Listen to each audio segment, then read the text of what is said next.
What's up, my dear friends of the world? Paul the Trombonist here, and in this video I'm going to show you the top 3 ways to improve your intonation on the trombone. We all know that that can be a really embarrassing situation if all of a sudden you're in an ensemble and then people hear you and you're out of tune, and oh my gosh, it doesn't matter how good your sound is, it doesn't matter how well you can play your instrument, but if you can't play in tune, we know that that's going to be a problem. So we're going to go over that, and be sure to stay until the end because I'm going to jump up and down, flap my arms, and you're not going to want to miss it.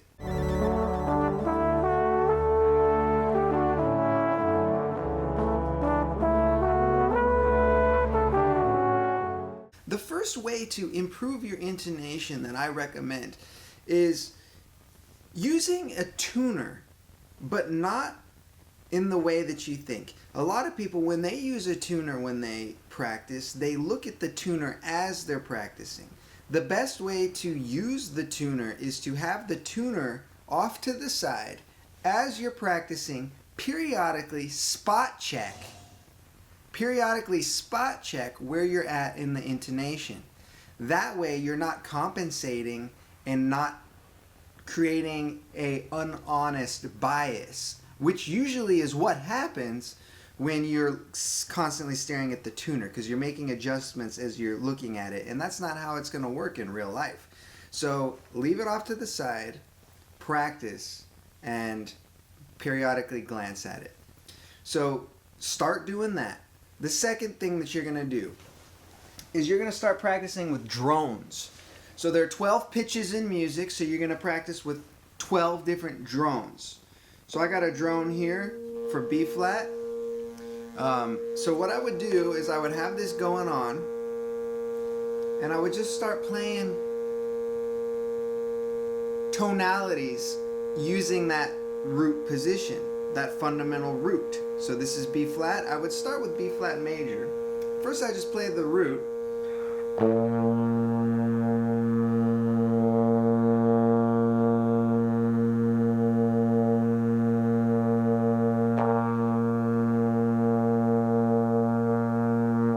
So I would do that on all 12 pitches to make sure that my intonation and the different octaves of that particular pitch are in sync. Once you're getting comfortable with that, then you can start experimenting with chord tones inside it. So the first thing I would do is with a 1, 3, 5, 7 of the major scale. With that is the root. So I would do in B flat, it'd be B flat, D, F, and A.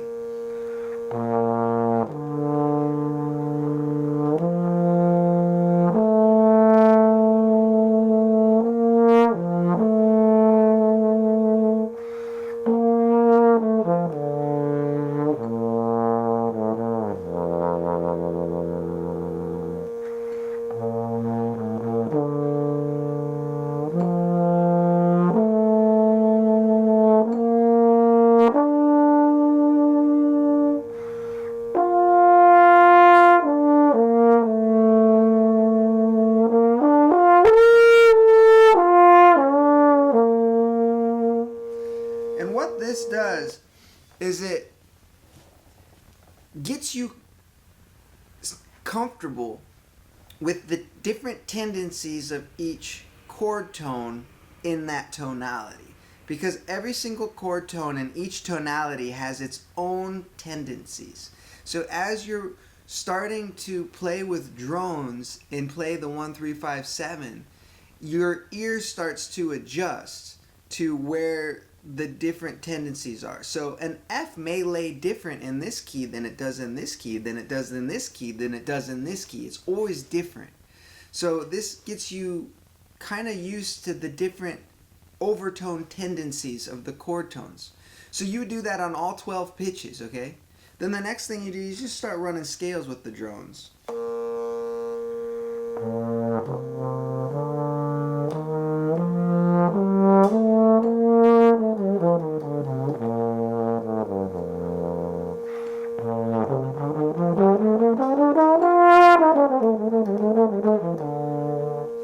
And you just get totally comfortable with where and how the intervals relate to each other. And what's going to end up start happening, if you're really mentally aware of it, you're going to start to understand that, oh, the ninth sounds like this. Oh, the third sounds like this. Oh, the fourth sounds like this. So listen, if I'm playing a E flat here,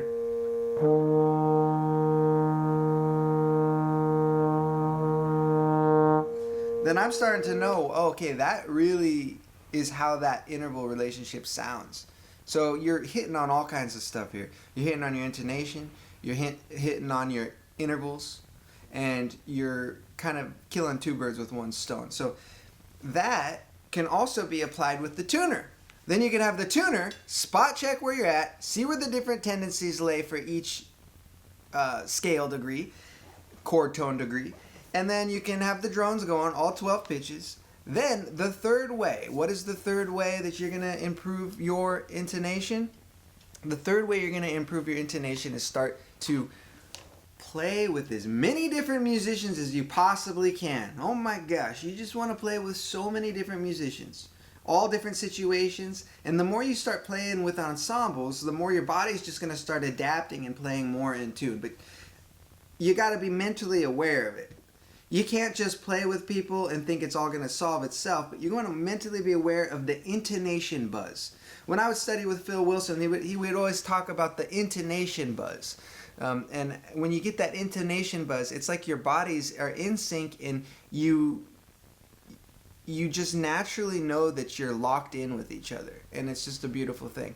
So those are the top three ways. As promised, I'm going to jump up and down, but first I want to make sure that you've all downloaded your trombone sound guide. If you haven't downloaded the free trombone sound guide, all you got to do is just click the link in the description, and this is a guide that I've put together over years of trying to figure out how to produce the best sound on the trombone. So it's totally free. Just let us know where to send it to, and click the link down below, put your information in, and we'll get that to you ASAP. So as promised, I'm going to jump up and down. And there's going to be a bonus. I'm going to jump up and down holding by a banana. All right? Yippity! Yippity! Yippity! Yippity! Yippity! Oh, and don't forget to hit the notifications and hit subscribe, because the next video I do, the first people that comment and mention hello or something, they're going to get a special gift. Paul the Trombonist, signing off!